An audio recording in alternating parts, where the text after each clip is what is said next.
Rest in peace, Tony Martin, who died aged 80 in the last 24 hours. I want to talk to you a little bit about the way that he, in 2000, was one of the first people to feel that the police had given up, to feel that crime was out of control, and to feel that he had to take things into his own hands. But of course, only to discover that when you attempt to protect yourself, the police will be your enemy. Hello everyone, this is Andre Walker. Thanks so much for watching this video.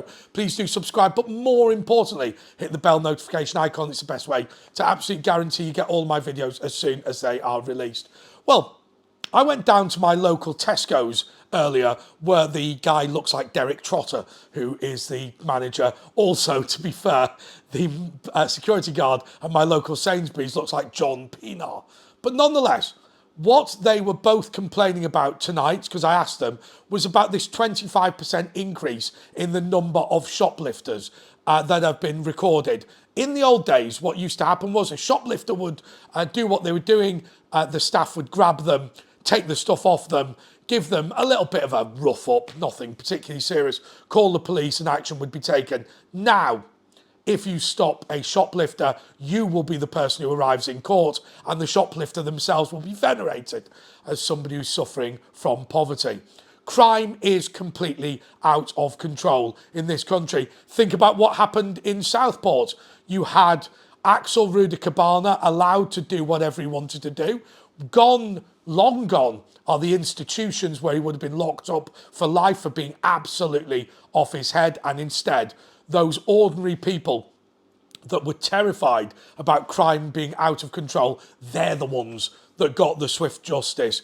Only one person ended up dead as a result of those crimes after, of course, the original, and that was Peter Lynch. Something to think about. Look, I will tell you what happened with Tony Martin, and you see what you think of this. This is a man who was a bit of an eccentric, a bit of a recluse. After he lost his mother, he lived on his own in his farmhouse. Time and time again, members of the traveller community harassed him, stealing his items, coming into his house time and time again, over and over.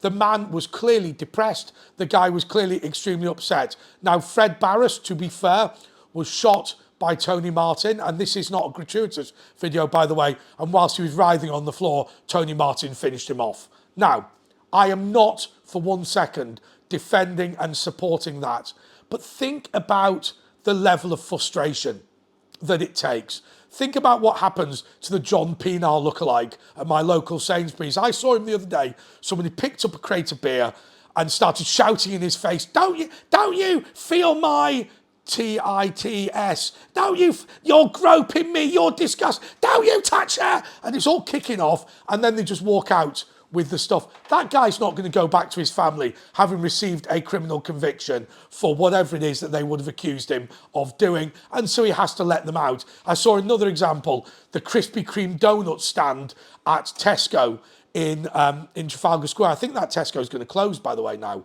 because of the level of shoplifting. And people just stand there openly eating the stuff, and the security guard says, I can't do anything about it. I want to rail today against the 2002 Police and Criminal Justice Act, where what happened was, after Tony Martin, a series of local authorities, specifically Kensington and Chelsea in Greater London, said that they were sick of the fact police had given up on their communities. Now, I don't know if you know this, but prior to 2002, it was legal to set up your own police force. What? That can't be true. Of course it's true.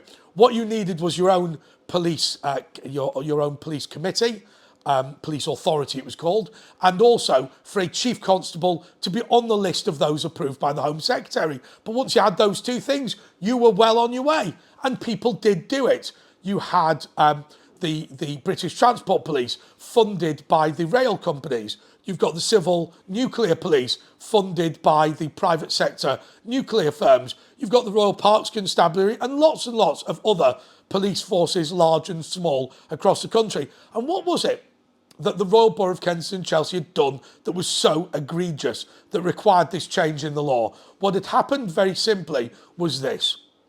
They had said that now the Metropolitan Police have given up patrolling our areas, we are going to create our own police service to do it for them. And that went down like a sack of stone in a river. It was an absolute nightmare as far as Tony Blair and his acolyte, Sir Ian Blair, were concerned. They needed to stop it. And so what we did, and I've talked to you, by the way, about homeschooling and the abolition of that and the damage that that will do. You're right to set up your own police service. When that was taken away in 2002 or around that time, what happened was the police were suddenly able to do what they wanted.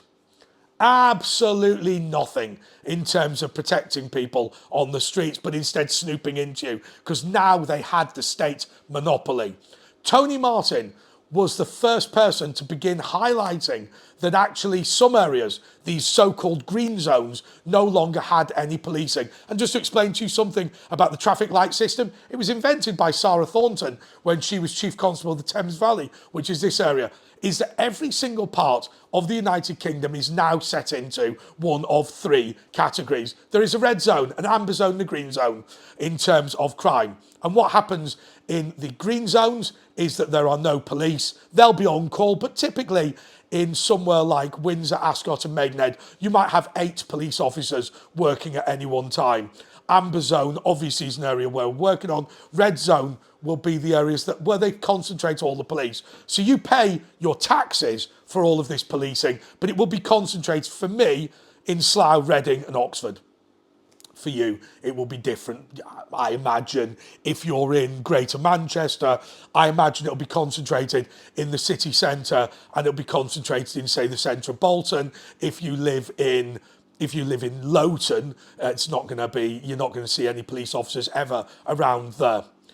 And I think that is a really significant thing, because what we've seen in those 24, 25 years since Tony Martin is we've seen the problem that he highlighted get worse and worse and worse.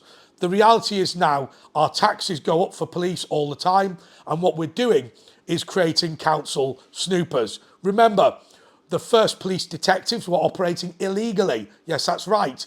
Originally, when policing was allowed, civilian policing was allowed, there were firm rules against detectives. That was illegal because they said if detectives are allowed, then very, very eventually, whether it takes a while or whether it happens quickly, but eventually it'll happen, these people will cease patrolling the streets and instead they will begin investigating the population and they will start to act like the Stasi. Stasi didn't exist at that point, so nobody complained about that in the time of Robert Peel. But eventually they would become the KGB, they would become the Stasi, they would become people that spied rather than protected. I think that's what's happened. I want to say that Tony Martin was a great man, a great patriot. What he did was not great, and I do want to say I'm sorry for the family of Fred Barras, but at the same time, let's remember that he is the man, if there is anybody else that should be, who should be remembered as the first victim of modern policing. Somebody for whom the police gave up on, and then eventually he tried to protect himself to discover there's only one thing more illegal than harassing the public, and that is the public protecting themselves when they get harassed. Something to think about. Until next time, goodbye.